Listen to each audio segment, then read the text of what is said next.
நான் C Joseph Vijay எனும் நான்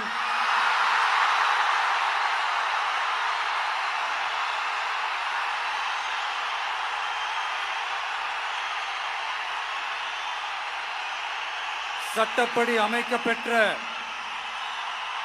இந்திய அரசியல் அமைப்பின்பால் உண்மையான நம்பிக்கையும் மாறா பற்றும் கொண்டிருப்பேன் என்றும்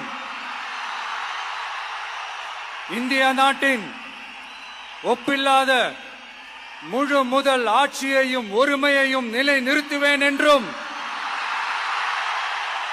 தமிழ்நாட்டு அரசின் முதலமைச்சராக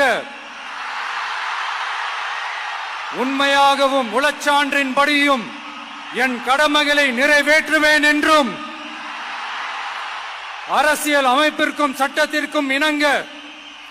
அச்சமும் ஒருதலை சார்பும் இன்றி விருப்பு வெறுப்பை விலக்கி பலதரப்பட்ட மக்கள் அனைவருக்கும்